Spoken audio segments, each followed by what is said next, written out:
Que el Señor le bendiga, hermanos. Espero en Dios que todos estén muy bien. En esta ocasión vamos a continuar con nuestro estudio expositivo del Evangelio de Juan, en el cual ya nos encontramos en el capítulo 7 de este increíble testimonio acerca de Cristo. Ya hasta este momento hemos dado alrededor de 3 lecciones acerca del capítulo 7, específicamente de los primeros versículos, los versículos 1 al 9 y también del 10 al versículo 24. Este último componía de 2 lecciones y como es de esperar y es necesario hacer, para adentrarnos a nuestro próximo estudio, los versículos subsiguientes serían los versículos 25 hasta el 36. Pero para ello creo que es necesario una resumen breve acerca de lo que ha ocurrido o se ha desarrollado hasta el momento en el capítulo 7. El capítulo 7 inicia con una expresión bastante interesante, ya que primeramente dice que Jesús andaba en Galilea, pero debido a que no quería andar en Judea. ¿Cuál era la razón de eso? El texto dice porque los judíos, un grupo de élite, los gobernantes y también los religiosos o de la religión de la época, querían matarle. Deseaban buscar una oportunidad propicia para hacerlo. Nosotros encontramos esta primera expresión desde el capítulo 5 en los versículos donde habla acerca del milagro del paralítico de Bethesda. En ese momento Jesús dice claramente que así como el Padre hasta el día de hoy trabaja, así mismo Él lo hace, Él continúa trabajando. Y también deja claro que el Padre, o sea Dios, es su Padre. Para los judíos era simplemente inaceptable que un hombre hiciera estas obras en el día de reposo. Y aún peor que se llamara a sí mismo Hijo de Dios, dándose un título divino. Para ellos era simplemente aborrecible y deseaban matarle con gran determinación. Luego de esto vemos en los versículos primeros que se acercaba una fiesta, la fiesta de los tabernáculos, y que todo el pueblo judío, específicamente los varones, tenían la obligación de ir la responsabilidad de hacerlo.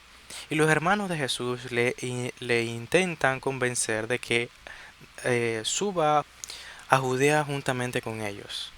Ahora, sorprendentemente, Jesús se niega a subir a Judea a la fiesta de los tabernáculos por el hecho de que el tiempo de Dios aún no se había cumplido o las formas en que Dios había determinado que esto ocurriese no se habían dado. En otras palabras, subir con los hermanos sería en contra de del plan de Dios que había dejado para que se cumpliese. El plan de Dios era otro y debía ser cumplido de esa forma. Jesús dejaba claro que generaría grandes problemas ascender con toda la multitud a esta fiesta. Probablemente generaría gran revuelo, generaría gran eh, expectativa. Probablemente lo recibirían en Judea como Mesías, mientras otros intentaban buscar la oportunidad de matarle. En cualquiera de los casos, aún no era el tiempo correcto para que ninguna de estas cosas ocurriera. Así que lo que hace Jesús es ir a esta fiesta, pero no con la gran multitud, ni con sus hermanos, sino lo hace en secreto. No sabemos a ciencia cierta por qué los hermanos insistieron en que fuese con ellos.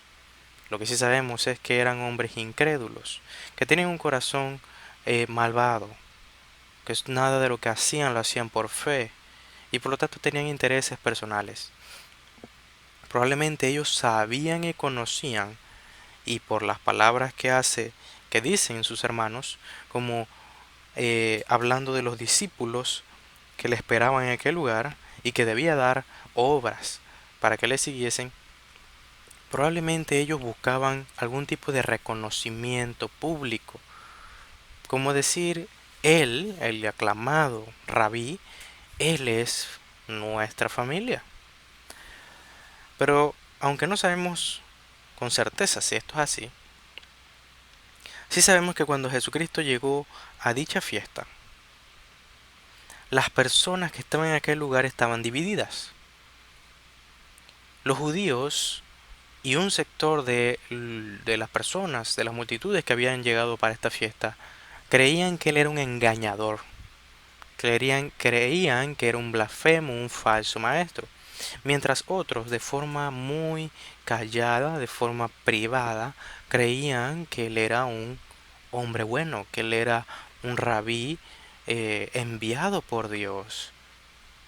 Pero por el miedo a ser expulsados del Sanedrín o ser expulsados de, eh, de las mismas fiestas del tabernáculo, ellos guardaban silencio. Por esta razón, probablemente el mismo Nicodemo, que era miembro del Sanedrín, se acercó a Jesucristo, pero en la noche, en secreto. No quería que le vieran con él, porque tendría repercusiones muy serias y negativas contra él y su familia. En medio de todo esto, en medio de la fiesta y la división del público, Jesús va al templo y empieza a enseñar.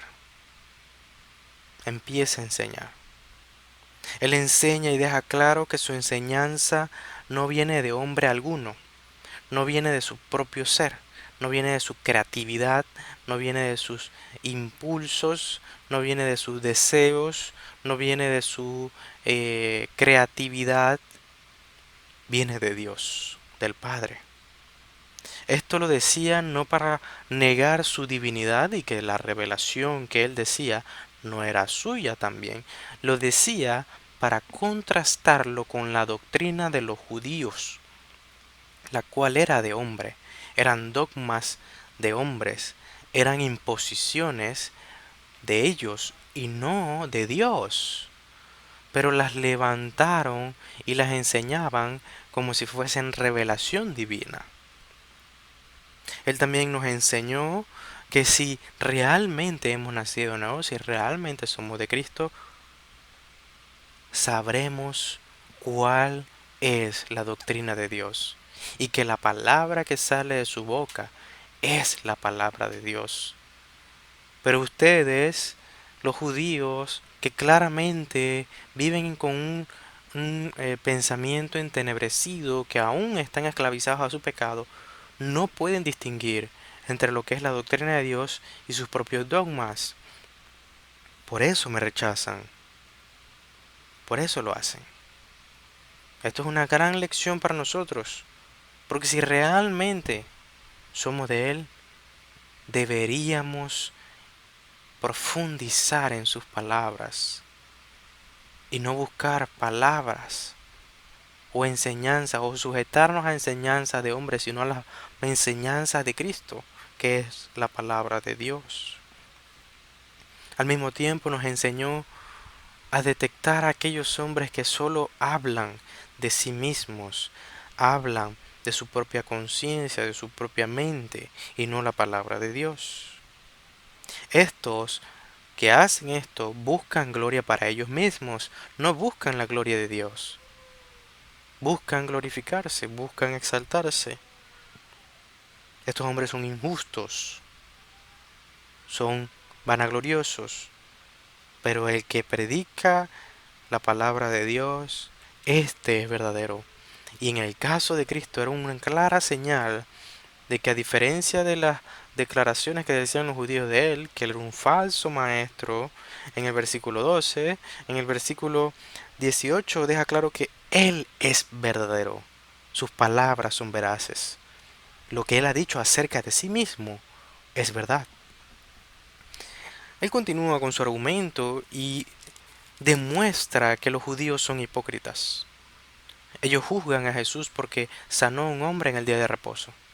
Pero resulta que en la ley de Moisés, y deja claro él esto, y no que sea exclusivo de la ley de Moisés, sino que era una tradición que venía desde los padres, desde antes de la ley como tal, escrita, él deja claro que los judíos circuncidan a sus hijos en el día de reposo si es necesario hacerlo, debido a que la circuncisión se hacía en el octavo día. Y si el octavo día caía el día de reposo, tenía que ser circuncidado. ¿En qué momento esto deja de ser penalizado?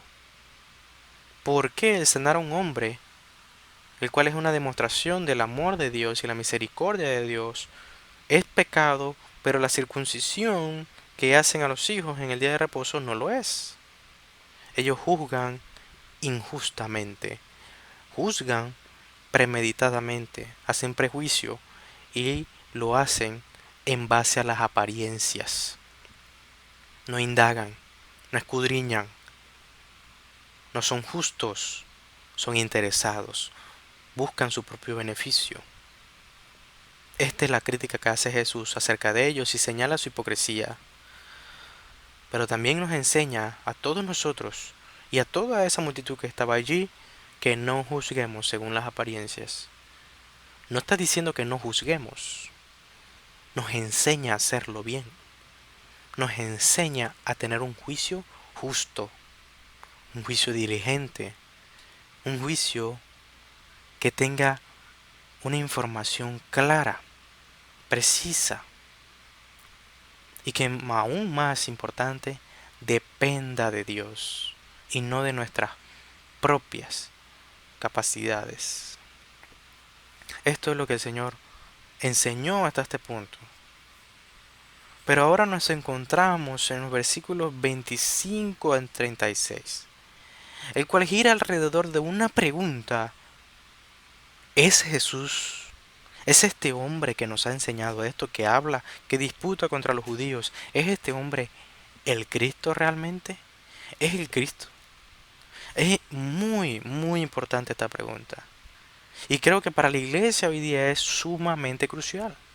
Todo el Evangelio de Juan trata de responder a esta pregunta. Aún así, hasta el día de hoy, hay muchas dudas dentro del cristianismo acerca de la persona de Jesús. Y a nivel personal, creo que muchos de los que dicen ser de Cristo o creer en Cristo tienen un concepto equivocado de Él. Son personas que se llenan la boca con el nombre del Señor Jesús, pero no se han tomado el tiempo de estudiar lo que Él enseñó. No se dan cuenta de cuáles fueron las palabras que salieron de su boca. Un ejemplo simple son aquellos que dicen: Jesús no juzgaba a nadie, Jesús amaba a todos, paz y amor. Ese es un concepto de Cristo como si Él fuese un hippie, cuando realmente lo que vemos aquí en las Escrituras es a un Dios, es a Jesús sabio, severo, ciertamente misericordioso y amoroso, pero al mismo tiempo que no tomaba el pecado a la ligera. El pecado de los hombres para Cristo no era ningún juego.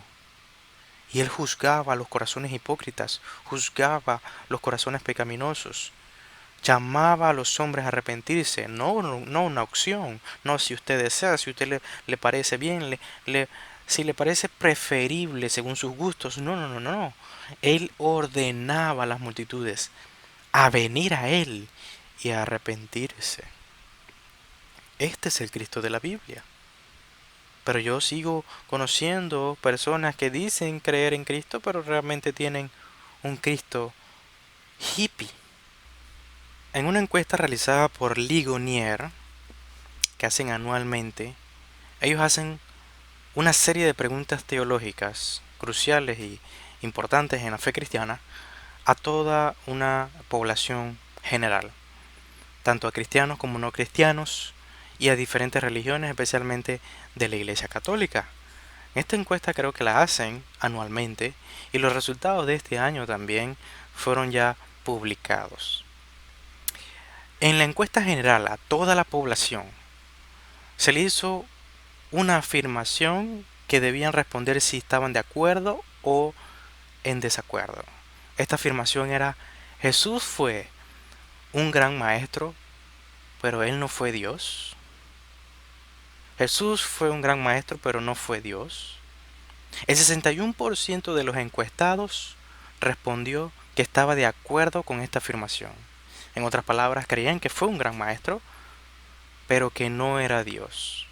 Ahora usted dirá, bueno, es que es una población general, no está hablando de los cristianos, pero cuando se busca en esta encuesta la población evangélica, uno supondría que ningún evangélico diría tal afirmación, sino que todos dirían que están en desacuerdo. Pero la realidad fue otra. De todos los encuestados evangélicos, el 32% de ellos contestó que estaba de acuerdo con dicha afirmación y un 4% dijo no estoy seguro. Increíblemente, los católicos romanos tienen todavía una estadística mayor. De todos los católicos encuestados, el 57% de ellos estaba de acuerdo con esta afirmación. Y la doctrina de la divinidad de Cristo es una doctrina tanto católica como evangélica y que no está en debate, que ya ha sido afirmada históricamente, pero aún así hay personas que dicen esto, creo que es correcto, que Jesús era un gran maestro, pero que no era Dios. Aún hasta el día de hoy, dentro de las filas, entre comillas, cristianas, hay personas que no saben que Jesús fue Dios. ¿Por qué? Sencillo. Porque hasta el día de hoy se sigue enseñando que la doctrina no importa. Lo que importa es Jesús. Jesús, Jesús, Jesús. Pero no importa la doctrina. Y se ponen como antagónicos la doctrina y Jesucristo, cuando de Jesucristo, de sus propios labios, Él enseñó doctrina a su pueblo.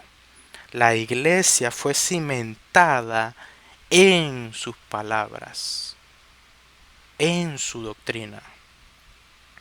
Pero aún así hay quien ignora esto,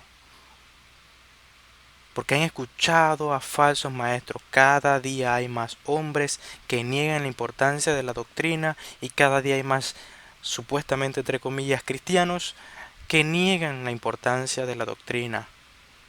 Y por eso niegan que Jesús era Dios, porque esa era su enseñanza. Asimismo, muchos otros niegan muchísimas más cosas. Muchísimas más cosas.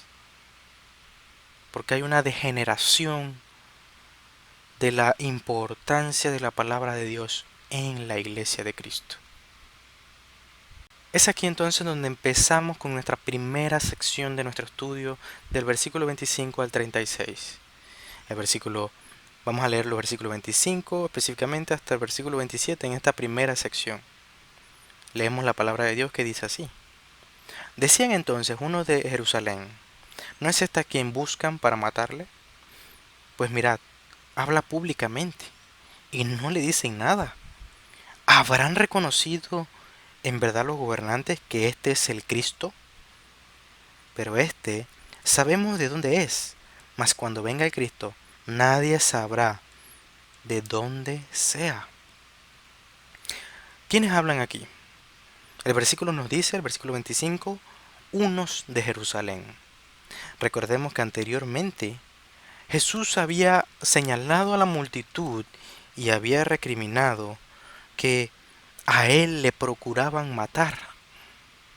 Él había dicho a la multitud, algunos de ustedes, pregunta, ¿por qué procuráis matarme en el versículo 19? Pero esa multitud de personas le contestó en el versículo 20 y dice, ¿quién procura matarte? Prácticamente le dicen, ¿estás loco? ¿Qué hablas? Aquí no pensamos en matarte. Ahora, Jesús se refería a un grupo en particular, un grupo de personas en particular, y hay que entender en el contexto que de todo Israel subían a esta fiesta. de todos los lugares. Probablemente los mismos hermanos de Jesús que vivían en Galilea no tenían ni idea de las intenciones de los judíos en Judea, lo cual dice el versículo 1 que Jesús sí sabía porque los hombres de Judea o los judíos, específicamente los gobernantes y poderosos en la religión, querían matarle, pero estos los hermanos no tenían ni idea. Asimismo, personas de otras regiones probablemente no tenían conocimiento de las intenciones de los judíos, pero en cambio, cuando llegamos al versículo 25, unos de Jerusalén se extrañan de que este hombre esté hablando con libertad, enseñando. Estos saben que hay que matarle y saben que los hombres de los judíos buscan matarle. Por esto estos hombres se sorprenden de que esté predicando o enseñando libremente enfrente de esa multitud y no lo han puesto preso ya para enjuiciarlo. En el versículo 26, su deducción evoluciona, empiezan a deducir por qué será que él sigue predicando y no ha sido puesto preso. Habla públicamente, dicen, y no le dicen nada. Y se preguntan, ¿habrán reconocido en verdad los gobernantes que este es el Cristo? ¿Será que las autoridades ahora, cuando en un principio buscaban matarle, ahora reconocen que él es el Mesías, el cumplimiento de las profecías de Moisés, es la simiente de la mujer en Génesis, la simiente prometida a Abraham, él es el profeta prometido a Moisés, él es el rey prometido a David, el que permanecería en el cetro permanentemente y para siempre desde el linaje de Judá? ¿Será este el Cristo? Decían los de Jerusalén. Los de Jerusalén, estos de Jerusalén, se preguntaban si lo habrían reconocido finalmente. Pero eso no quedó allí, ya que en el versículo 27 ellos concluyen su especie de reflexión y dicen, pero este, de forma despectiva, sabemos de dónde es, mas cuando venga el Cristo, nadie sabrá de dónde sea. En otras palabras, ellos están diciendo, este evidentemente no es el Cristo, no importa si ellos lo hayan reconocido o no, este no es el Cristo, porque nosotros sabemos cuál es su procedencia, cuál es su origen, sabemos de dónde Él viene.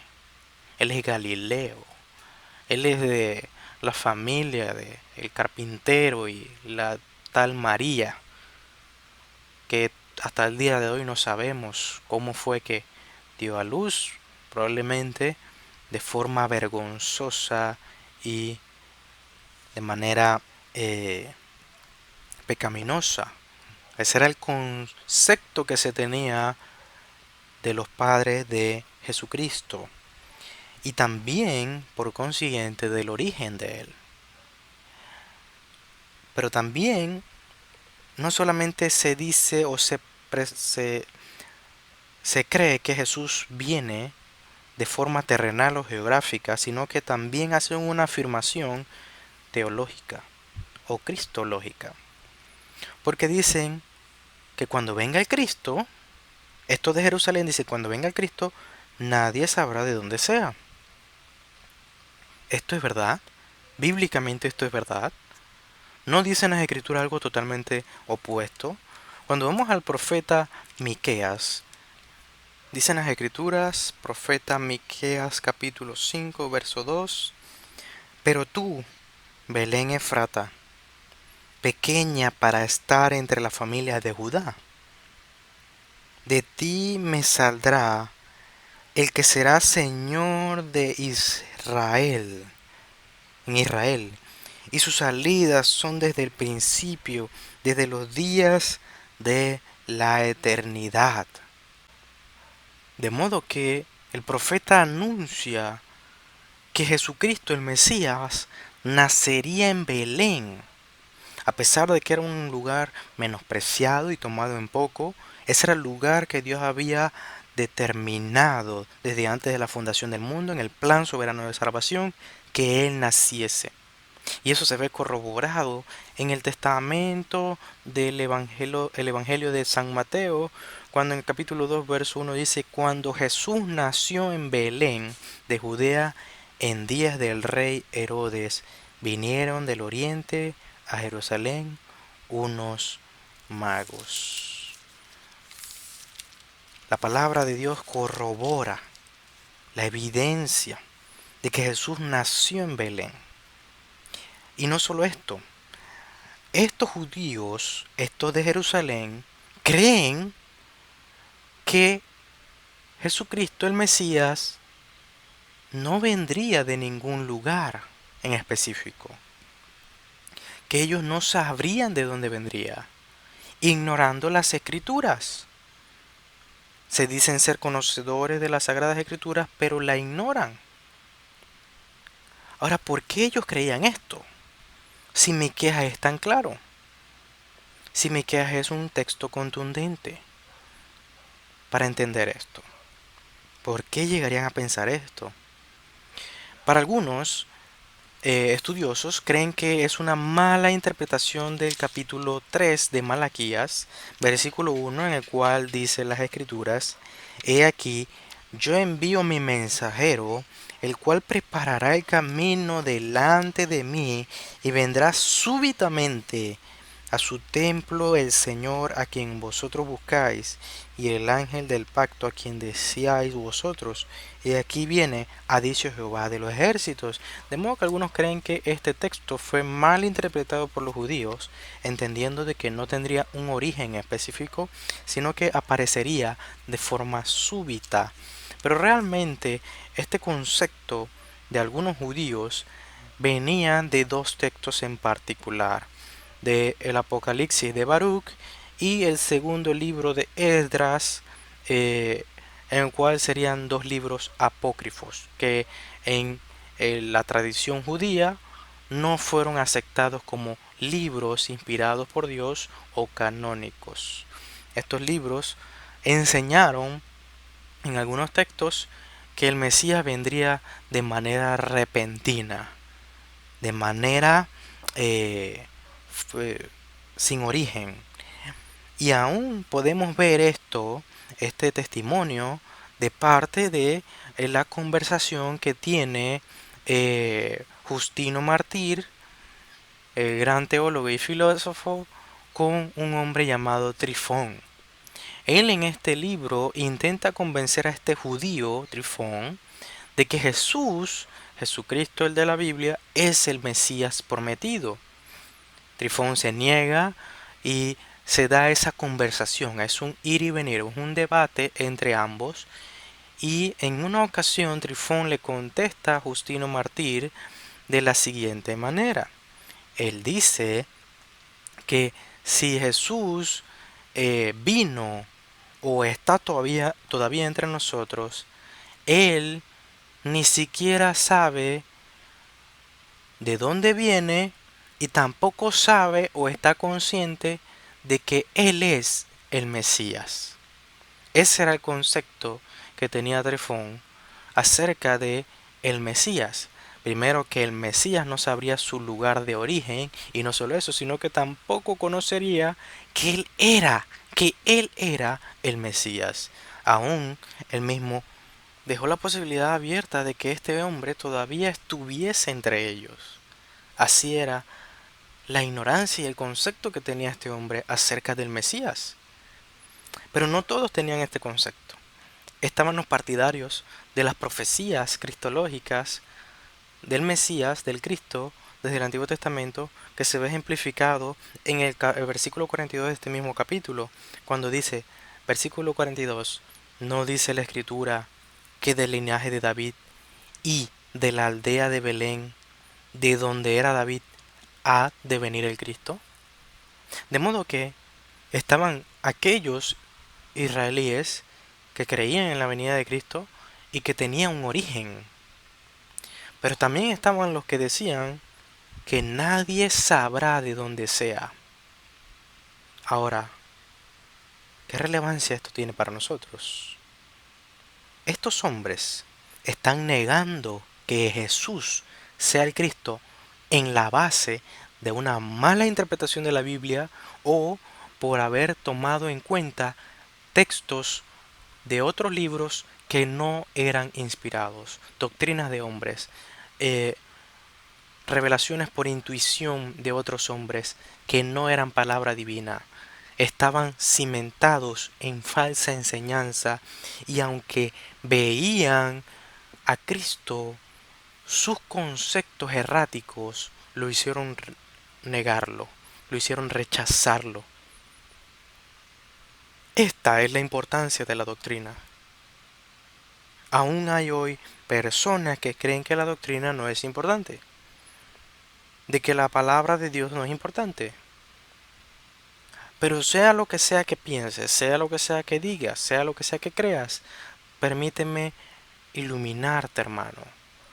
Sea lo que sea que pienses acerca de Cristo, eso es doctrina.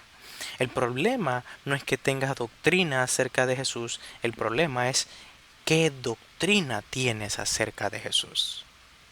¿Cuál es la fuente de esa doctrina? ¿Cuál es la fuente de esa enseñanza? Estos hombres no querían escuchar nada de él, ya lo habían descartado. Como bien dice J.C. Riley, cierran los ojos ante las doctrinas y los hechos más claros del cristianismo.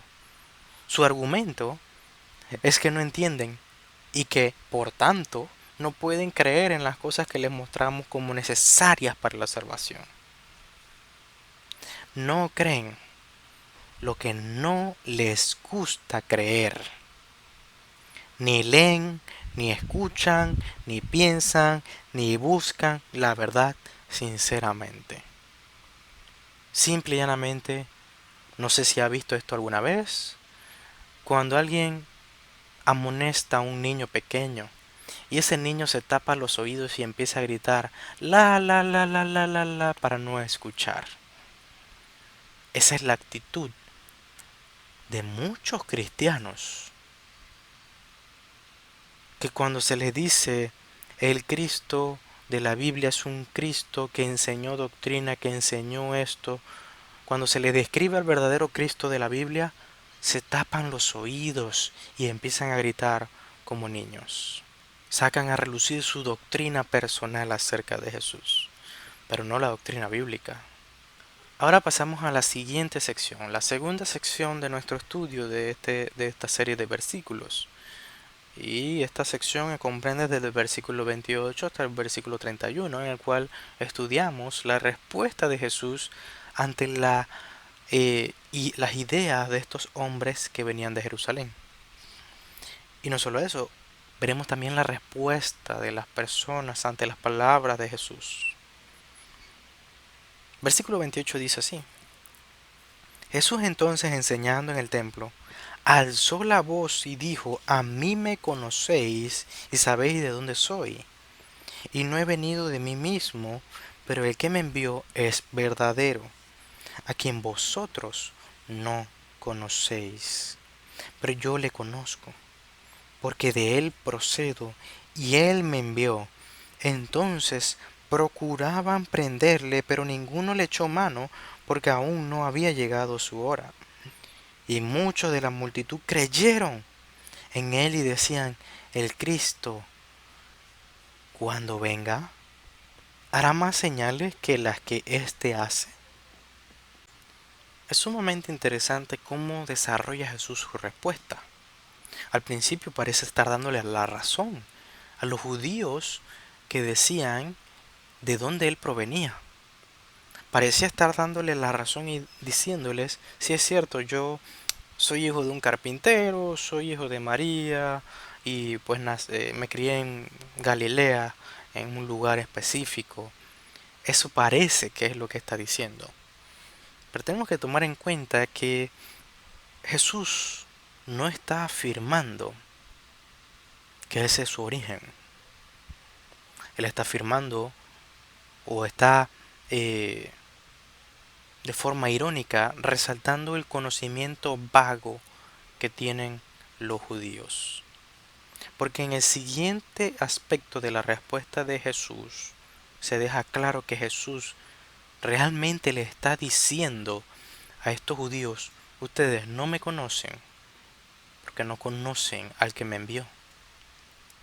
Y eso lo podemos ver en el capítulo 8 del versículo y el versículo 19 del Evangelio de Juan, cuando dice, cuando los judíos le preguntaron: ¿dónde está tu padre?, le decían a Jesús. Y Jesús respondió: ni a mí me conocéis, ni a mi Padre. Si a mí me conocieseis, también a mi Padre conoceríais.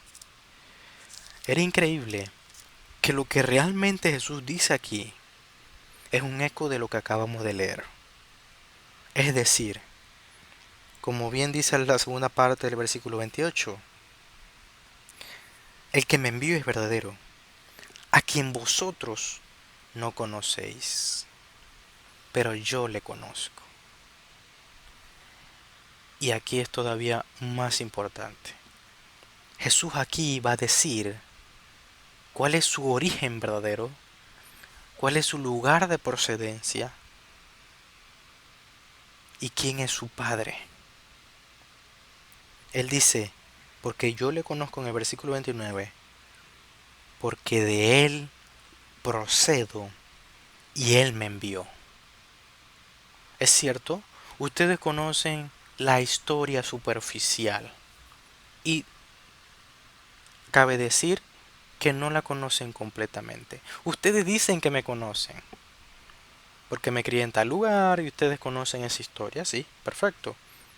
Pero la realidad es que ustedes no conocen al que me envió. Ustedes no conocen a Dios. Ustedes dicen que adoran al Dios de Israel, al único y verdadero, pero ustedes no lo conocen. Y luego dice que Él, al que ustedes no conocen, Él me ha enviado a mí y yo le conozco, no como ustedes que dicen hacerlo. Yo le conozco porque de Él provengo. Él, de su presencia, de su trono. Ese es mi origen. Ese es mi origen. Ahora, ¿Jesús está negando su divinidad? No. ¿Está negando su aseidad? No. Jesús es Dios. Pero Él trata aquí, y tal como lo hace en muchas ocasiones en el Evangelio de Juan, trata de resaltar esa relación padre-hijo. Y es evidente que los judíos entienden perfectamente que sus declaraciones eran afirmaciones que exigían o que resaltaba que Él era divino. Porque inmediatamente los hombres decían, entonces procuraban prenderle. Lo mismo que sucedió en el capítulo 5, cuando Él afirmó que Él era hijo del Padre y que él y el Padre eran uno. Su ira, la ira de los judíos, se levantaba por esta clase de afirmación que hacía ver que Él era Dios también. A pesar de que los judíos odiaban a Cristo y deseaban prenderle, se oponían de manera hostil a Él, no podían echar mano sobre Él. ¿Por qué? Porque aún no había llegado el tiempo.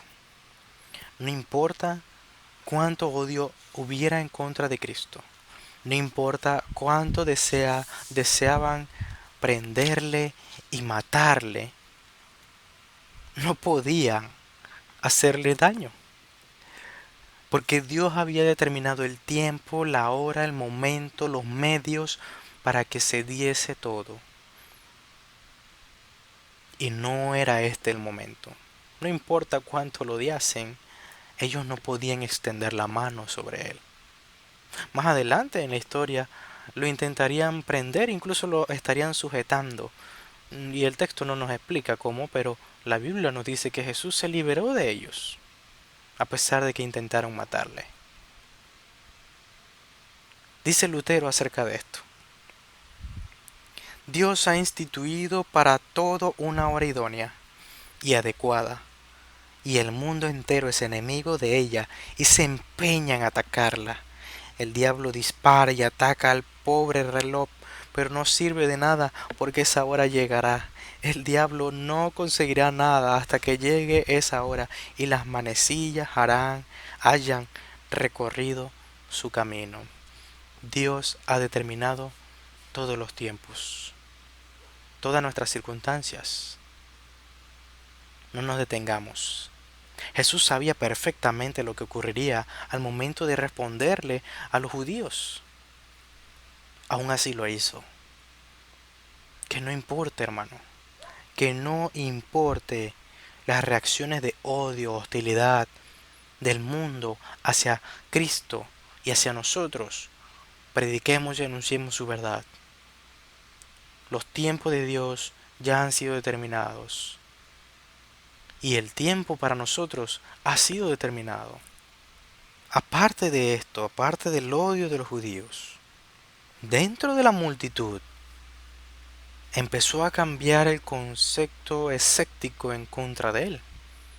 Porque algunos decían, el Cristo cuando venga, si es cierto que este no es el Cristo y vendrá otro, si es cierto eso es lo que dicen los judíos, ¿habrá alguien que haga más señales que él? ¿Realmente vendrá otro hombre que haga las mayores señales que las que hace este? La respuesta es evidente. No, no hay otro hombre que haga las mayores señales que las que ha hecho Cristo. Sus milagros y sus obras no tienen comparación. Este es el Mesías. Y por eso el texto dice, y muchos de la multitud creyeron en él. Creyeron que él era el Cristo. Creyeron que él era el Mesías. Podían ver con claridad su manifestación. Y no estaban sujetos a la sugestión, a la ira, el pensamiento de los falsos maestros. Esto es algo muy importante, porque debemos conocer a Dios. Es relevante que conozcamos a Dios. Jesús se ha revelado a nosotros. El Señor se ha revelado a través del Hijo. Conozcámosle.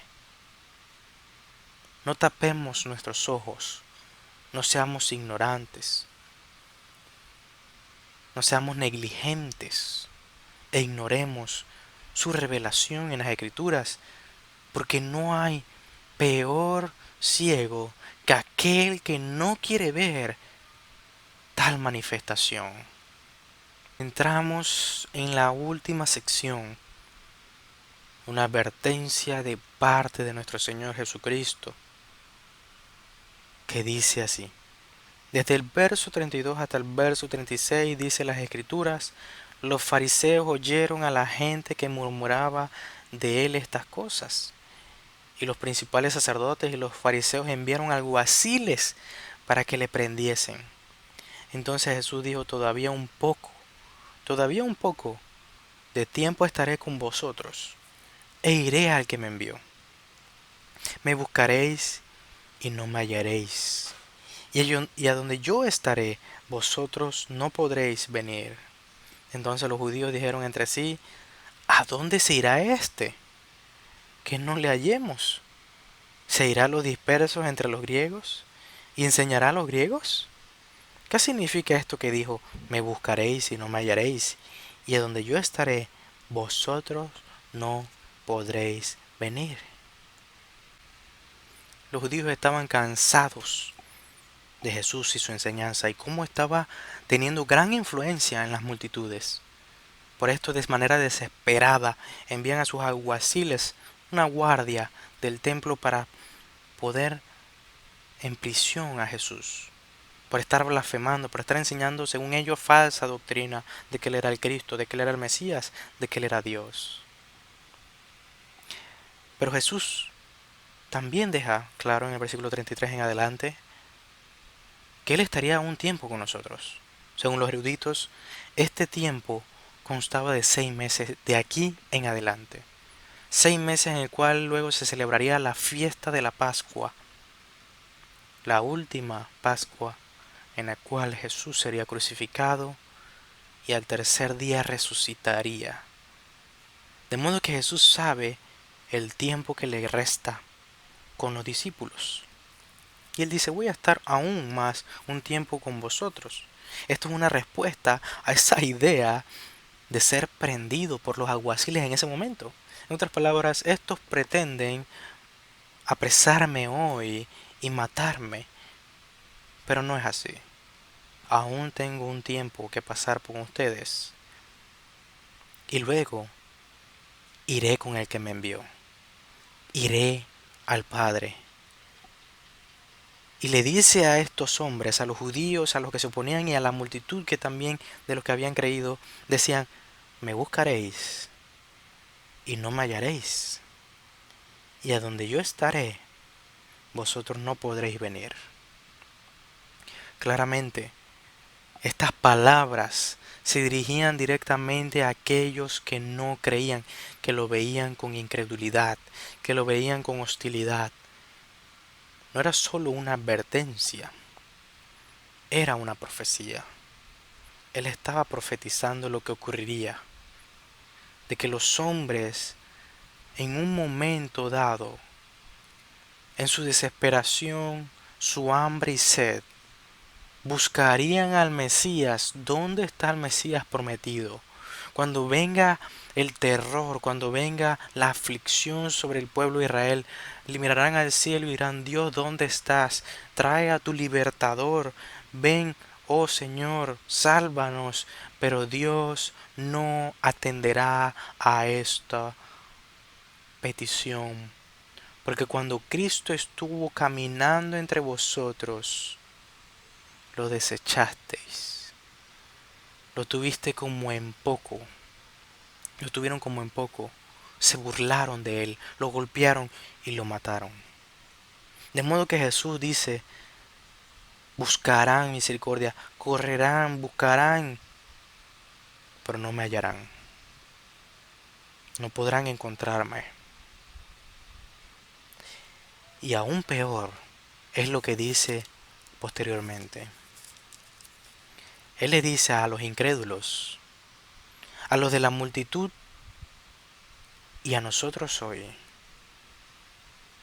si no hemos creído en Él, en el Cristo verdadero de las Escrituras, a pesar de que Él se ha revelado a nosotros y seguimos ignorando las palabras de Él, a pesar de que decimos Señor, Señor, y que nos llenamos los labios con su nombre, sin saber una sola palabra que salió de su boca, ni siquiera estudiar su testamento en los 4 evangelios, sin conocerle, pero nos llenamos la boca con su nombre. A estos incrédulos, Jesús les dice que ustedes no estarán allá donde yo estaré, en el reino de Dios. No podrán estar, no van a estar allá, por su incredulidad. En cambio, en todo lo contrario pasa con aquellos que creen en Él. Pasa todo lo opuesto con aquellos que Dios les ha dado vida y aquellos que han sido entregados al Hijo. Porque el Señor promete en el capítulo 14 del Evangelio de Juan, versículo 2. En la casa de mi Padre muchas moradas hay. Si así no fuera, yo os lo hubiera dicho. Voy pues a preparar lugar para vosotros. Y si me fuere y os preparare lugar, vendré otra vez y os tomaré a mí mismo, para que donde yo estoy, vosotros también estéis. Claramente, para todo aquel que cree en Él, no solo recibe gracia y misericordia hoy y para hoy, sino que la recibe por toda la eternidad. Y por esto tenemos entrada al reino de Dios. Por esto dice el capítulo 3 que es necesario nacer de nuevo, porque el que no lo hace no verá el reino de Dios. Asimismo, cuando Jesús dice en el versículo 34, donde yo estaré, vosotros no podréis venir, es porque no han nacido de nuevo. Son aquellos hombres que dicen, Señor, Señor, nosotros hicimos esto en tu nombre, hicimos aquello en tu nombre, y Jesús les dirá, nunca os conocí, apartaos de mí, hacedores de maldad. Estos mismos judíos aún seguían pensando que Jesús se refería a que se iría de Israel e iría a los pueblos gentiles. Iría a predicar a otras naciones, a los gentiles, a los griegos. Ellos creían que se refería a algo terrenal. Cuando Jesús se refería a algo espiritual, se refería a su gloriosa ascensión, se refería a su gloriosa coronación a la diestra del Padre. Los judíos estaban totalmente cegados. Hermano mío, no seas ese hombre que dice la doctrina no importa, solo importa Jesús. Oh, no, no, no. Hermano mío, sé diligente, indaga, profundiza en las palabras de Cristo, créelas, afírmalas, confía en ellas. Los judíos se preguntaban, ¿qué significa esto? No me hallaréis y a donde yo estaré vosotros no podréis venir. ¿Qué significa? Las palabras y las preguntas de ellos se quedaron sin respuesta hasta el día de su muerte. Porque el día de su muerte entenderían que Dios los había condenado por toda la eternidad por causa de su incredulidad, por causa de que no creyeron en Él cuando estuvo cerca, tan cerca, pero al mismo tiempo tan lejos, inmensamente lejos, estaban los corazones de estos judíos, de Jesucristo y de Dios. Hermano mío, que este día sea el día en el cual usted pueda reconocer sus pecados y pueda reconocer su incredulidad, de que ha vivido una doble vida, de que ha vivido una vida pecaminosa y que de manera pública dice, soy de Cristo, soy de Cristo. De que pueda reconocer que no tiene interés en Jesús hasta el día de hoy, pero que quieres buscarle, quieres descansar en Él. De que hoy sea el día en que reconozcas tu pecado y que has vivido una vida de hipócrita diciendo ser cristiano, pero que no lo eres. Porque no amas a Cristo, porque no buscas a Cristo, porque no descansas en Él. Que hoy sea ese día, porque mañana puede ser demasiado tarde. Oremos. Padre nuestro que estás en los cielos, bendito sea tu nombre. Señor, yo te pido, y solo pido esto, Señor, que tú traigas vida a los corazones endurecidos, que tú conviertas los corazones de piedra en corazones de carne, que tú des un nuevo espíritu a las almas de estos hombres que aún no te conocen, que no reconocen al Hijo porque no conocen al Padre. Señor, haznos ver nuestra hipocresía, nuestra falta de fe, nuestra incredulidad. Aún en medio de nosotros, de la iglesia, si hay alguno que dice ser de Cristo, pero solo de forma superficial y exterior. Señor, confronta nuestros corazones con tu palabra y atráenos a ti, Señor. Tráenos a tu presencia, a tu regazo, e instrúyenos en el camino de la vida. Te pido esto en el nombre poderoso de tu Hijo Jesucristo. Amén y amén. Que el Señor les bendiga a cada uno de ustedes.